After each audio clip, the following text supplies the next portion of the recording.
Denny Siregar memprediksi sinyal Pilpres 2024 hanya diikuti dua paslon. Anies Baswedan akan ditinggalkan, Nasdem langsung nangis di pojokan. Ditulis oleh tim redaksi jurnal dikutip dari berbagai sumber. Presiden kan ingin kontestasi besok itu mudah dan murah, gitu. Kan kalau dua paslon itu berarti satu putaran. Negara tidak perlu keluar terlalu banyak. Pegiat media sosial Denny Siregar memprediksi pemilu presiden 2024 akan diikuti oleh dua pasangan calon presiden dan calon wakil presiden. Dua nama yang diramal bakal maju sebagai calon Republik Indonesia I, yakni Ganjar Pranowo dan Prabowo Subianto. Hal itu disampaikan Denny Siregar dalam akun Twitter pribadinya pada 13 Mei 2023. Sejak awal saya prediksi bahwa Pilpres 2024 hanya akan diikuti dua paslon, Ganjar Pranowo versus Prabowo.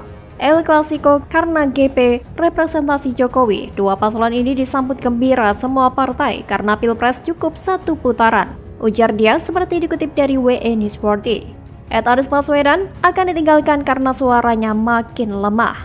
Sambungnya. Sebelumnya pertemuan Ketua Umum Nasdem Surya Paloh dan Menteri Koordinator Maritim dan Investasi Luhut Binsar Panjaitan pada Jumat 5 Mei kemarin memunculkan spekulasi. Dalam pertemuan itu, Luhut disebut mengusulkan nama bakal calon wakil presiden kepada Surya Paloh, yang sebelumnya telah mengusung Anies Baswedan sebagai calon presiden. Meski Luhut enggan membeberkan siapa nama yang diusul untuk berpasangan dengan Anies. Nama Basuki Cahayapurnama atau Ahok mencuat. Kabar itu pun ditanggapi beragam. Ketua Majelis Jaringan Aktivis Pro Demokrasi, Iwan Sumule, menyebutnya akan seru. Tapi jika merujuk pada pernyataan Denny Siregar, saya melihat itu akan menjadi kenyataan. Karena posisi Anies sebagai capres tidak memiliki hasil yang memuaskan. Pada survei ini dilakukan pada periode 30 April sampai 7 Mei 2023. Dengan simulasi pilihan tertutup terhadap tiga nama yang paling populer itu. Ganjar Pranowo mendapat dukungan terbanyak 39,2%, disusul Prabowo Subianto 32,1%. Dan posisi paling buncit tentu saja diperoleh Anies Baswedan 19,7%.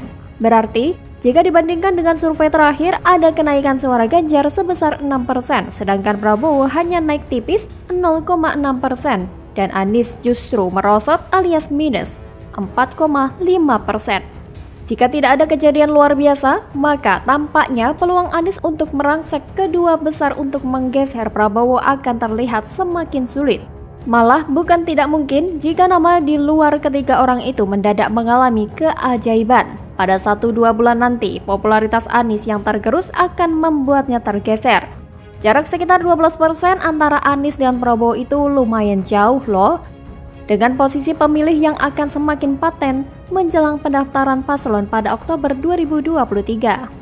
Sekali lagi, kecuali ada peristiwa luar biasa, maka peluang terjadinya duel antara Ganjar versus Prabowo akan berpotensi terjadi. Sedangkan Anies akan semakin tenggelam atau malah batal diusung oleh Nasdem dan kawan-kawan. Masa iya kalau misalnya elektabilitas hanya di kisaran 15%, butuh turun 5% saja, Surya Paloh akan nekat tetap mengusung Anies setelah banyak pengeluaran yang sudah dihabiskan buat mengenalkan Anies ke banyak daerah. Tapi malah elektabilitasnya nggak hanya mentok, tapi malah semakin turun, kan malah bikin nyesek. Sudahlah, Nasdem seharusnya bikin legowo bahwa Presiden sudah tidak menginginkan sosok Nasdem. Banyak orang juga sedang menunggu kabar Anies gagal nyapres. Hal ini tentu bakal jadi ending yang sangat klimaks. Pilpres pasti bakal heboh maksimal. Kalaupun nanti Anies tetap lolos dari situasi ini, tetap saja Anies gak bakal dapat peluang menang. Dalam simulasi Pilpres dengan 3 paslon, Anies hampir dipastikan kalah di putaran pertama. Nasibnya persis sama dengan AHY di Pilkada DKI 2017. Jadi siap-siap saja. Bagaimana kalau menurut Anda?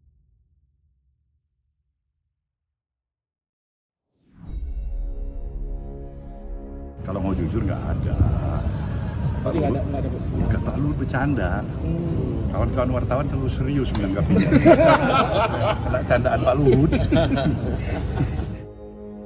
Perubahan bubrah, Ahok dikambing hitamkan, tanda-tanda AHY akan boyong. Demokrat tinggalkan koalisi pengusung Anies. Sakit hati karena tak dianggap?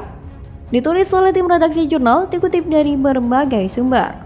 Tentunya kita sekali lagi mengedepankan etika. Kami berdua menggunakan etika. Kita tahu kita punya standing saat ini. Sekali lagi per hari ini saya di Koalisi Perubahan, Demokrat Koalisi Perubahan, PKB ada di Koalisi Kebangkitan Indonesia Raya.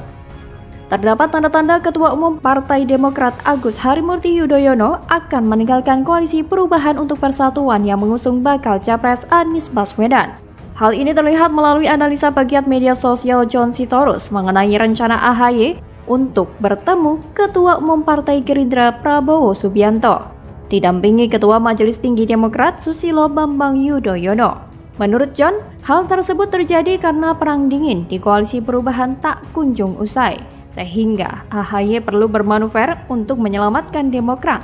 Sementara itu, hingga sekarang Koalisi Perubahan yang berisi Nasdem, Demokrat, dan PKS masih bersitegang mengenai calon wakil presiden Anies. Seperti ketika Presiden PKS Ahmad Syaihu membuka peluang Sandiaga Salahuddin Uno menjadi cawapres dari Anies. Koordinator juru bicara Partai Demokrat, Herzaki Mahendra Putra, mengaku menghargainya, namun ia menilai hal tersebut sangat berat untuk terrealisasi.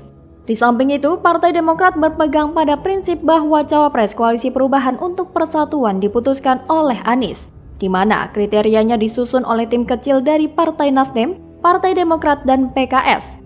Namun di sisi lain, Partai Demokrat juga menanggapi candaan Luhut Binsar Panjaitan soal usulan nama Basuki Cahayapurnama alias Ahok sebagai cawapres untuk Anies Baswedan. Bukan hal yang lucu. Hal itu disampaikan Kepala Badan Komunikasi Strategis DPP Partai Demokrat Herzaki Mahendra Putra. Menurut Herzaki, tidak seharusnya Luhut yang merupakan menteri ikut-ikutan mengusulkan nama cawapres, sebab hal itu bukan menjadi ranah dari pembantu presiden. Bahkan hal ini menurut Herzaki bisa dianggap intervensi atau intimidasi dalam bentuk halus, karena bukan ranahnya pemerintah memikirkan siapa capres dan cawapres selanjutnya. Sementara itu, Partai Nasdem tidak menanggapi serius nama Basuki Cahayapurnama alias Ahok yang disodorkan Luhut Binsar Panjaitan sebagai calon wakil presiden untuk Anies Baswedan. Pasalnya, apa yang disampaikan Luhut mengenai nama Ahok untuk pendamping Anies memang sebatas candaan. Karena itu, Nasdem tidak merespon lebih lanjut. Saya menduga bahwa apa yang disampaikan oleh Luhut bahwa Ahok akan jadi cawapres Anies hanyalah sebagai upaya Surya Paloh untuk menjadikan AHY sebagai cawapres Anies ini gagal. Paloh tidak ingin AHY sebagai cawapres Anies karena kualitas AHY tidak sepadan dengan Anies. Maka dari itu, melihat hal yang seperti ini, AHY dan Demokrat langsung bermanuver ke Golkar dan Gerindra. Bagi AHY, kehadiran Demokrat di Koalisi Perubahan justru menjadi bumerang bagi partai dan dirinya. AHY terzolimi oleh Nasdem dan PKS tidak memberikan sinyal restu posisi cawapres kepada AHY. Nasdem dan PKS semakin tambah gila kekuasaan yang justru mengimpor nama cawapres lain. Muncul nama Mahfud MD dari Nasdem dan Sandiaga Uno PKS. Demokrat sendiri sangat menentang kehadiran nama Sandiaga Uno dan Mahfud MD. Bagi Demokrat, harga mati AHY dampingi Anies Baswedan. Itu pun jika mau, bagi Demokrat kemungkinan akan hengkang atau membelot.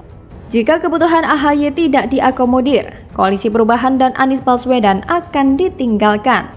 Melihat perkembangan komunikasi kerjasama yang tanpa perkembangan yang berarti itu, ditambah dengan elektabilitas Nasdem yang rontok pasca deklarasi capres, serta capres yang mereka usung ternyata tidak juga menemukan tanda-tanda dominasinya. Pantas bila kemudian koalisi yang akan mereka bentuk itu nantinya bakal hanya jadi pepesan kosong. Koalisi yang sudah punya nama walaupun belum terbentuk itu besar peluang untuk gulung tikar, bahkan sebelum sempat digelar. Bagaimana kalau menurut Anda?